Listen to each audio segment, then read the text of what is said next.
बातमी आता सविस्तर पाहूया। भाजप आणि शिंदेंच्या शिवसेनेत खाते वाटपावरून तणाव निर्माण झाल्याची स्थिती आहे। कारण एकनाथ शिंदेंना गृह खातं देण्यास भाजपनं असमर्थता दर्शवली आहे। महत्त्वाची खाती शिंदेंना मिळणार नसल्याचा निरोपच भाजपनं शिंदेंना धाडलाय, अशी माहिती सूत्रांनी दिली आहे। शिंदेंनी कोणत्या खात्यांची मागणी केली आणि त्यावर भाजपचं काय म्हणणं आहे, पाहूया या रिपोर्टमधून।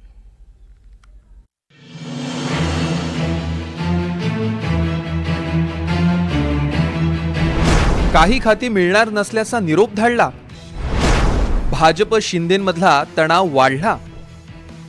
खाते वाटपावरून भारतीय जनता पक्षानं एकनाथ शिंदेंना थेट निरोप धाडल्याची चर्चा आहे।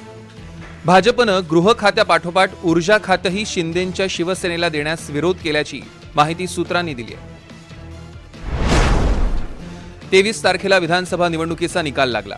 त्यानंतर 5व्या दिवशी म्हणजेच 27 तारखेला शिंदेंनी पत्रकार परिषद घेत मुख्यमंत्री पदावरचा दावा सोडला।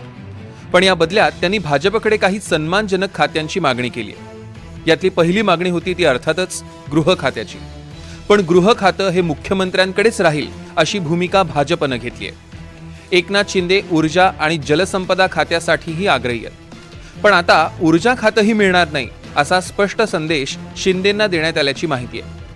शिंदेंच्या शिवसेनेसाठी भाजपनं सार्वजनिक बांधकाम विभागाचा पर्याय दिलाय। ना कोणी कुणाला इशारा देते, ना महायुतीमध्ये कोणताही मिठाचा खडा पडतोय। हे सगळं वावड्या उठवण्याचं काम काही लोक करण्याचा प्रयत्न करतात, पण महायुती ही मजबूतीने आहे। कोणते खाते वाटप करायचं आहे, काय करायचं आहे, हा निर्णय वरिष्ठ नेते घेणार आहेत। म्हणून इतरांनी कोणताही कॉमेंट्स केली किंवा इतरांनी कोणतीही मागणी केली, त्याला जोपर्यंत हे नेते लोक सपोर्ट करणार नाही तोपर्यंत त्याला कोणताही अर्थ उरत नाही। संपूर्ण खात्याची चर्चा होणार आहे। एक खातं नाही तर संपूर्ण खात्याचं खाते वाटप कसं होणार आहे त्याबद्दलची चर्चा होणार आहे। म्हणून आता त्याच्या ह्या सूत्राच्या माहितीच्या आधारे जी काही बातम्या होतात त्याला मला वाटतं आज जास्त महत्त्व देऊ नये। बिलकुल नाराजी नाही आहे। वर्तमानपत्रांनी आणि चॅनलनी चालवलेली ही बातमी आहे। त्यांच्या स्वतःच्या गावी का गेले असा प्रश्न उपस्थित करणं एक आश्चर्य आहे। कोण माणूस असा आहे की जो स्वतःच्या गावी गेल्याच्या बाद त्याच्यासाठी अशा प्रकारच्या शंका उपस्थित करतो आणि आजारी गावी गेल्याच्या नंतर थोडा जरी ताप आली असेल आणि डॉक्टरने आरामाचा सल्ला दिला असेल त्याच्यावरही शंका उपस्थित करणं। गृहमंत्रीपद असेल, महसूल खातं असेल, आपल्याकडे कसं घेता येईल असं एक शिंदेचं चाललंय, त्यामुळे कुठं नाराजी हे ते ठरवणार आहेत का? ते ठरवू शकतात का? नाही, हे नरेंद्र मोदीजी आणि अमित शहाजी ठरवणार। त्यांच्यासमोर कोणती हडकं टाकायची आणि कधी काय चघळायची हे त्यांच्या हातात नाहीये। यांच्या हातात फार तर रुसवे फुगवे आणि मग शरणागती, या पलीकडे यांच्या हातात काही नाही। शिंदेंनी उपमुख्यमंत्रीपद घ्यावं यासाठी भाजप आग्रही आहे। एकनाथ शिंदे उपमुख्यमंत्रीपद घेत असतील तरच त्यांना नगरविकास खातं द्यावं असा मतप्रवाह भाजपमध्ये आहे। त्यामुळे शिंदेंनी उपमुख्यमंत्रीपद घेतलं नाही तर नगरविकास खातंही शिंदेंच्या शिवसेनेकडे दिलं जाण्याची शक्यता कमी आहे।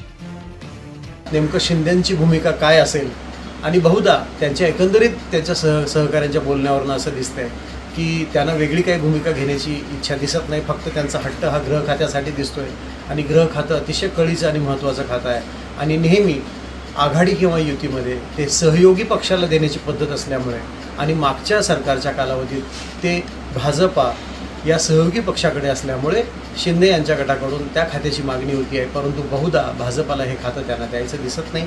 त्यामुळेच की काय हा पेच प्रसंग निर्माण झालेला आहे।